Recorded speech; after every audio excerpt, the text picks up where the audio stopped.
In this video, I'll show you how to turn off story comments on TikTok. This video is only for educational purposes only. Make sure you watch what I'm going to show you in this video. Open up your TikTok, click on inbox. You're going to be able to see your story option. So if you click on it, you can be able to go there and select a picture from your gallery. So I'm going to do mine now. Okay, so once this comes out, this is what it's going to be able to show.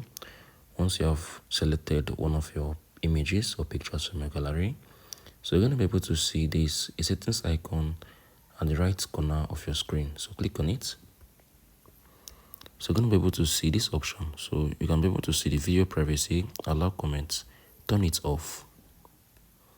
So if you turn this off, people can't be able to comment on your TikTok story. Like you can be able to turn off story comments on your TikTok.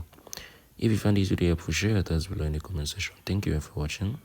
I will see you all in the next video.